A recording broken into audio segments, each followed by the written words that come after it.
Pode sentar. Irmãos, quando se trata de liberdade, é algo muito precioso. Há muitas pessoas que nós vemos aí que acham que são livres, na verdade são escravos. Uns são escravos da droga, outros são escravos do vício, outros são escravos da ganância por dinheiro, outros são escravos de um emprego, outros são escravos politicamente, se envolvendo em todo tipo de corrupção. Outros são escravos porque, para manter o poder, ele mata, ele faz tudo o que não presta, em busca da fama, em busca do dinheiro. Mas aqui Jesus deixa claro: se nós queremos ser o discípulo dele, nós devemos primeiro permanecer nos seus ensinamentos. Quando ele ressuscitou, ele falou para os discípulos, ele disse: olha, vocês devem pregar em meu nome e ensinar todos tudo que eu vos tenho ensinado, repassar aquilo que eu repassei. Paulo, ao escrever para os Gálatas, para a igreja da Galácia, ele disse: se alguém vos anunciar outro evangelho que vá além desse que eu vos tenho anunciado, seja anátema. A palavra anátema quer dizer um evangelho amaldiçoado, que não traz bênção para as pessoas, mas traz maldição. E aqui Jesus, nós vamos nos basear como culto, é culto de libertação, né? Então, olha, Jesus deixa bem claro: conhecereis a verdade, e a verdade vos libertará. Sabe por que as pessoas estão errando? Porque não conhecem a verdade. Jesus disse: errai, porque não conheceis a Escritura, porque são elas que de mim testificam, e cuidai de nela a vida eterna. Muitas pessoas têm tempo suficiente para buscar Deus, para buscar na sua palavra o conhecimento da verdade, mas infelizmente tem mais tempo para um celular, para uma rede social, do que para a palavra. As pessoas são tão apegadas a uma rede social que no dia que a internet não está boa, a pessoa só falta correr louco, vai atrás de outra internet, de um vizinho, ou qualquer outra parte que ele vai atrás. Mas nós vemos aqui, irmãos, que a prioridade no reino, Jesus já disse: buscai primeiro o reino de Deus e a sua justiça, e as demais coisas serão acrescentadas. Nós estamos vivendo um tempo difícil. Quando Paulo, revelado pelo Espírito Santo no capítulo 4, e a partir do versículo 1 de 1 Timóteo, ele diz, o Espírito expressamente diz, que nos últimos tempos muitos apostatarão da fé, dando ouvido a espíritos enganadores e a doutrina de demônios, por homens que falam hipocrisia. Quantos tem nos púlpitos das igrejas os verdadeiros hipócritas? Porque prega e não vive o que está pregando. Sabe o que realmente nós precisamos entender na palavra de Deus? É que nós precisamos viver o que nós pregamos. Glória a Jesus. Quando nós vivemos o que estamos pregando, aí Deus manifesta a sua glória. Jesus disse: se vós estiverdes em mim e as minhas palavras estiverem em vós, pedireis todas as coisas e vos será feito. Para sermos livres, irmão, não é somente sentar no banco de uma igreja. Para ser livres, irmão, é conhecer a verdade. Às vezes, muitos estudiosos da Bíblia, eles conhecem a letra. Mas a palavra diz que a letra mata, mas o Espírito vivifica. O Espírito dá vida à letra. Ele conhece a letra, mas não conhece o Espírito. Não conhece Jesus. Jesus disse: eu sou o caminho, eu sou a verdade, eu sou a vida. Ninguém vai ao Pai senão por mim. Nós temos que conhecer quem é realmente a pessoa de Jesus. A verdadeira verdade, irmão, não é somente a letra, é a pessoa que está por detrás da palavra, que é Jesus. Muitas pessoas dizem assim: naquele dia Jesus vai julgar todas as pessoas. Não. Ele disse que ele não vai julgar. A palavra que ele pregou, essa vai julgar. Porque essa palavra, ela vai ser pregue para todo mundo ouvir. Que ouçam ou que deixem de ouvir. Mas ela vai ser pregue. Nós só seremos verdadeiramente livres quando nós conhecemos o autor da vida. Quando nós conhecemos o Deus das Sagradas Escrituras. Quando nós colocamos em prática esta palavra. Quando nós vivemos ela, não adianta ler, não adianta conhecer a palavra se você não vive ela. Você tem que viver ela. Jesus ele trouxe muitas fundamentações, muitos ensinos para nós. Primeira coisa que quando ele começa o seu sermão, ele diz: não julgueis para que não seja julgado. Porque com a medida que você medir, vão vos medir também. E quantas pessoas dentro da própria igreja têm mais visão para julgar do que para ajudar o irmão que está precisando? Quando nós olhamos, Jesus disse: se você quer que alguém faça alguma coisa para você, faça você primeiro a ele. Será que nós estamos fazendo assim? Jesus disse: amai-vos uns aos outros, assim como eu vos amei. Será que nós estamos amando os irmãos como Jesus amou a nós? A Bíblia diz que Deus provou o seu amor para conosco em que Cristo morreu por nós, sendo nós miseráveis pecadores. Assim está escrito em Romanos, capítulo 5, e versículo 8 e 9. Então, irmão, para ser livre, nós precisamos viver a verdade. E para viver a verdade, nós precisamos guardar ela. O salmista Davi, ele disse: olha, eu guardei a tua palavra no meu coração para eu não pecar contra ti. É fácil eu dizer que amo alguém. É ou não, irmão? É fácil. Eu amo você. Não se ama somente de palavra. As nossas atitudes é que demonstram que nós amamos ou não. João, quando escreve na sua epístola, primeira epístola, ele diz assim: se você diz que ama a Deus, mas não ama o seu irmão, é um mentiroso, porque Deus é amor. Se você não ama ao seu irmão que vê todos os dias, como pode amar a Deus que você nunca viu? Amar o teu próximo como a ti mesmo é um dos mandamentos que Paulo diz que se resume toda a lei e os profetas. Jesus disse que toda a lei e os profetas se resumia em dois mandamentos: amar a Deus sobre todas as coisas e o próximo com a si mesmo. Mas Paulo diz que aquele que ama o próximo ama a Deus. Será que nós estamos amando mesmo o próximo? Será que nós estamos realmente querendo bem o próximo? É muito mais fácil eu ajudar o próximo do que amá-lo. Será que algum dia nós paramos para pensar que um drogado muitas vezes está naquela situação e não consegue se libertar, mas jamais nós nos colocamos no lugar dele? Cadê a empatia que nós temos pelas pessoas? Glória a Deus. É difícil. Mas para sermos livres, para sermos libertos, nós temos que conhecer a palavra e viver ela. Se nós vivermos a palavra, jamais seremos livres.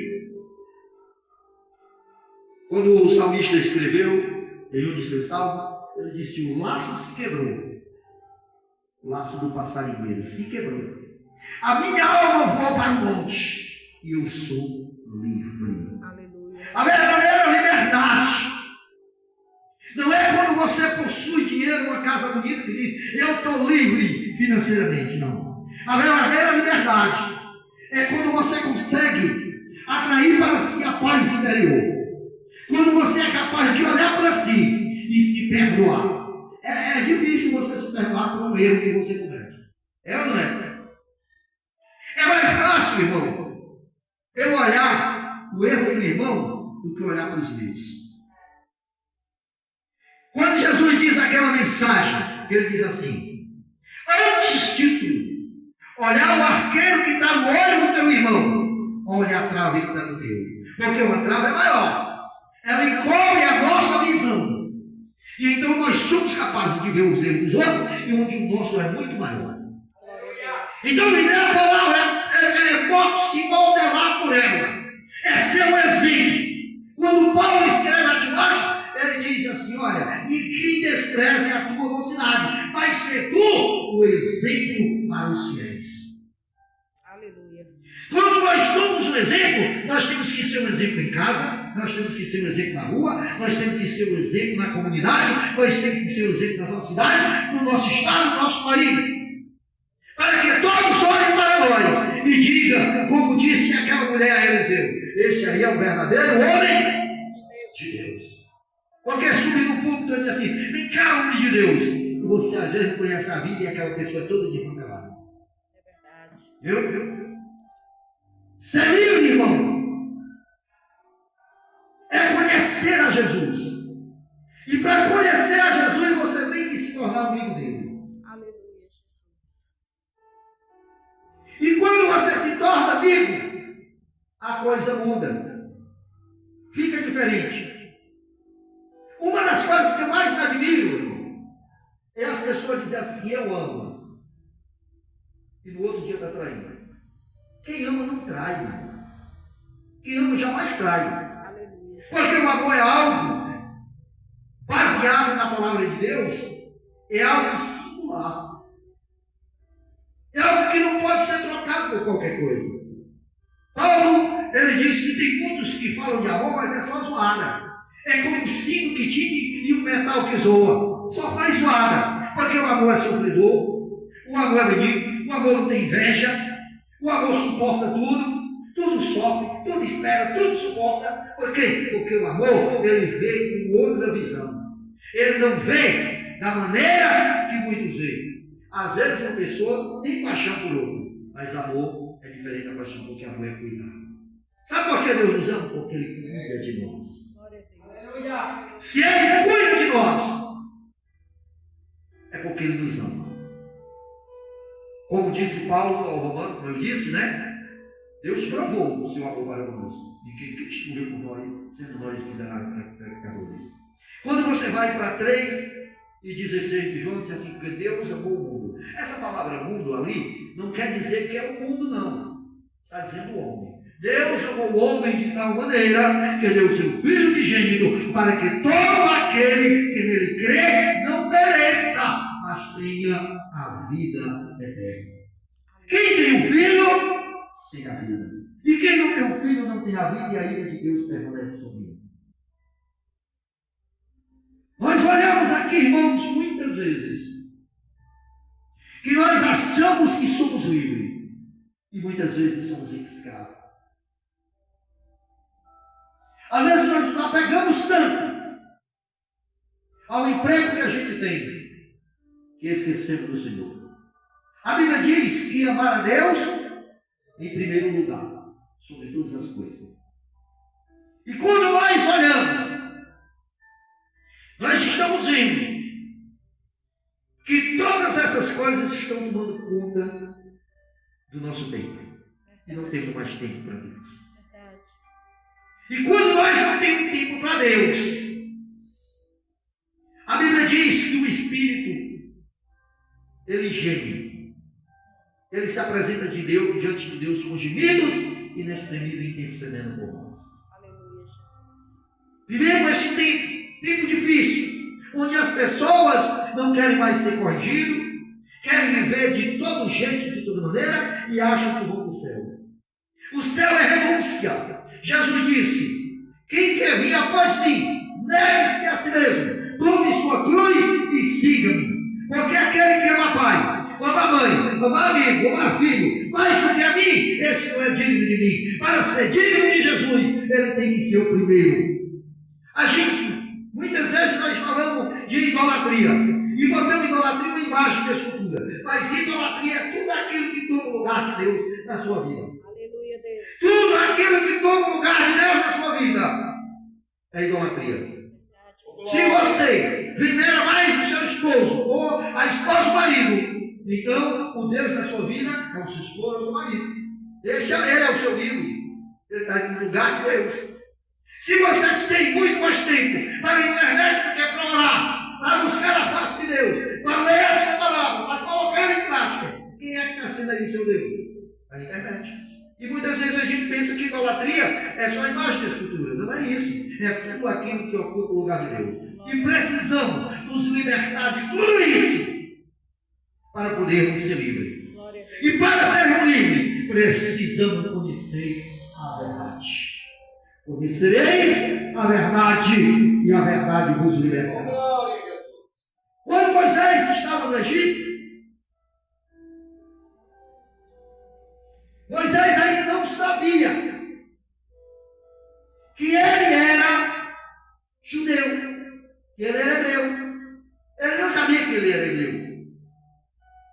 Mas lá, quando você vai para a Epístola aos Hebreus, no capítulo 11, versículo 24, aí diz que Moisés recusou ser chamado filho da filha de Faraó, preferindo antes sofrer com seu povo do que os teus simples prazer do gozo do Egito. Glorificado seja Deus.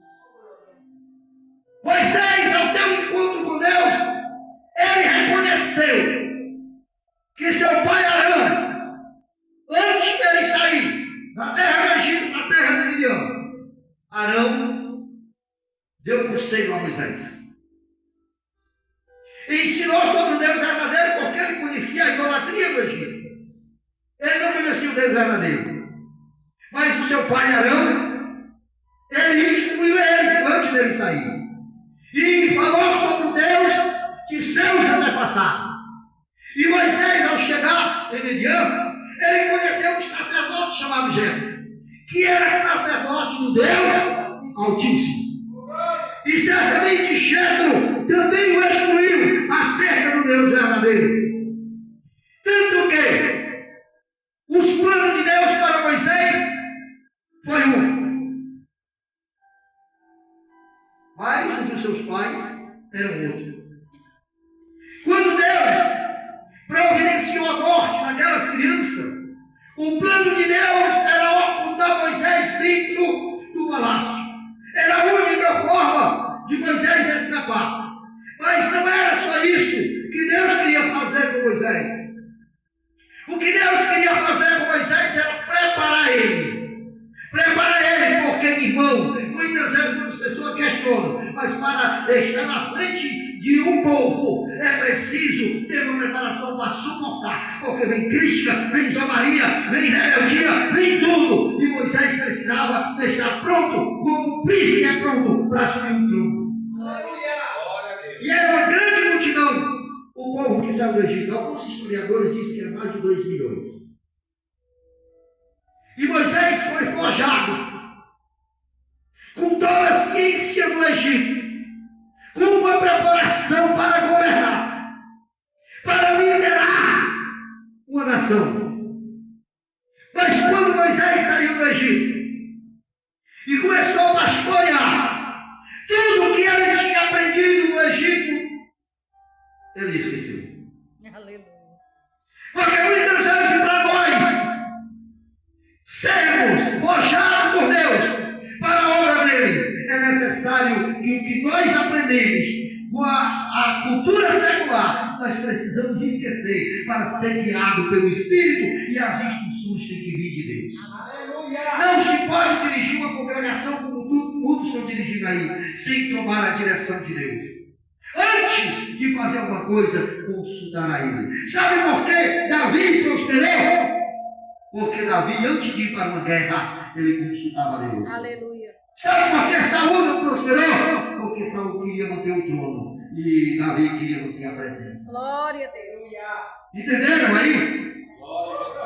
Quando Saul desobedeceu e pecou contra Deus, Saul, ele foi se revoltar e não permitiu que ninguém viesse a questionar o que ele fazia.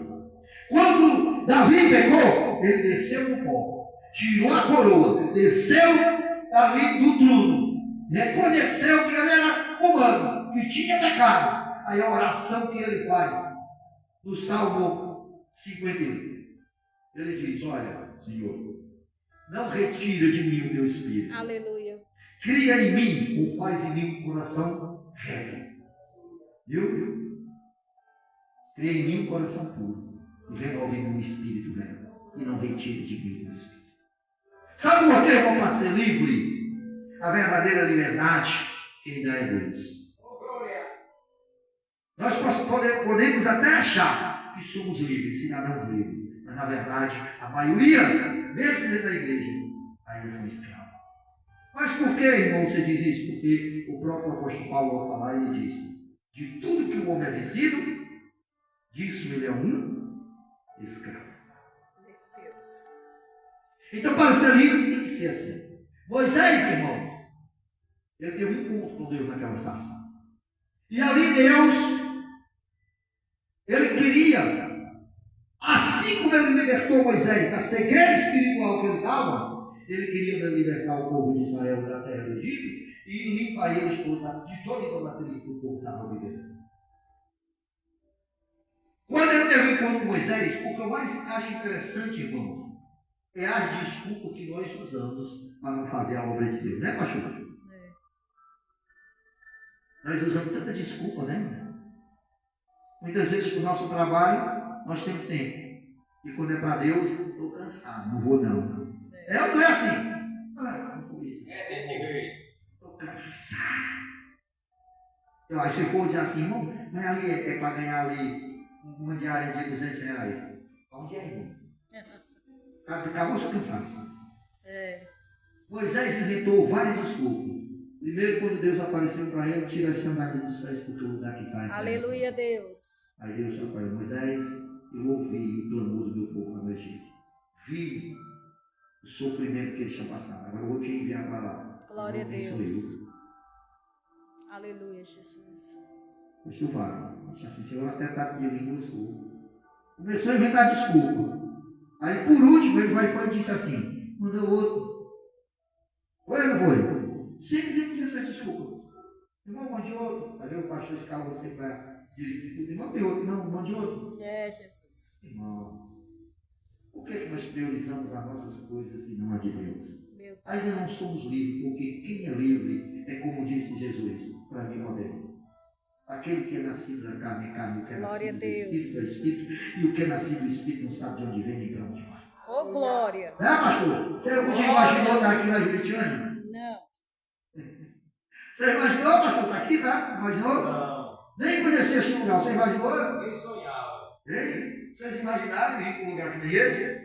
Sabe por quê? Porque quem guia, quem é guiado pelo Espírito, ele vai para onde o Espírito encanta. Glória a Jesus. É por isso que eu digo que temos que conhecer a verdade, para poder sermos livres e libertos. Quando nós somos livres, nós somos igual um pássaro. Nós voamos para onde o Espírito nos conduz. Quando as pessoas aceitam Jesus e dizem assim: eu estou salvo. Não é isso? Mas está lá escrito no capítulo 8 e versículo 1 de Romanos. Ele diz assim: sobre aqueles que estão em Cristo. Viu? Ele diz assim: nenhuma condenação há para os que estão em Cristo Jesus, que não andam segundo mas segundo o Espírito. Porque o Espírito que vive em Cristo Jesus nos libertou da lei do pecado e da morte. Então, irmão, é o Espírito que nos liberta, quem nos livra, quem nos conduz, quem nos purifica. Muitas vezes nós estamos com a mente cauterizada, que precisa ser liberta com a lavagem espiritual para encontrarmos paz para a nossa alma. Ei,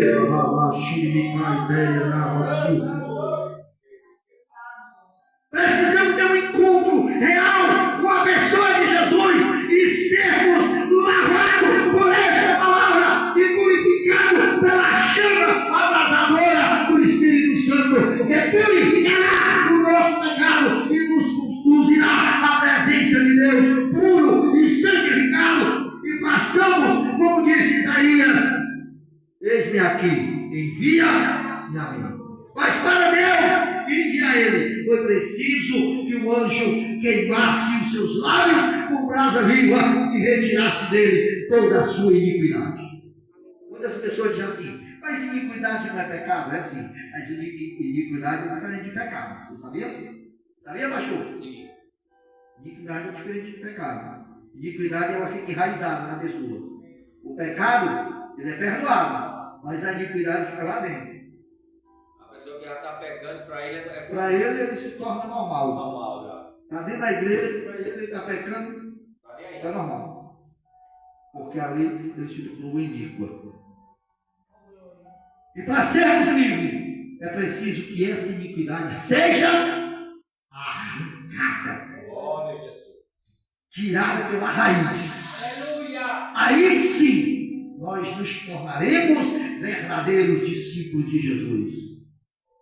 Paulo disse, ele não mandou nem eu nem você ser discípulo, seguidor de Jesus. Ele disse, sede meus imitadores, assim como eu fui de Cristo. Tanto que ele disse, falando nas cartas que ele falava às igrejas, ele disse, olha, agora eu não vivo mais, é Cristo que vive em mim. A vida que eu agora vivo, não vivo mais para mim, mas para aquele que por mim morreu. Aí ele diz, uma coisa eu fiz, esquecendo-me das coisas que para trás ficaram e avançando para as que estão diante de mim, em busca do prêmio da soberana vocação de Deus. Vivemos tempos difíceis, tempos de dificuldade, mas eu quero dizer aos irmãos que nós precisamos ser livres, e para ser livre temos que conhecer a verdade, e essa verdade vai nos libertar quando nós colocarmos em prática os ensinamentos do Mestre. Eu não vou tomar muito tempo, irmão, porque eu preguei segunda, vou pregar amanhã ali na comunidade Graça Viva, e peguei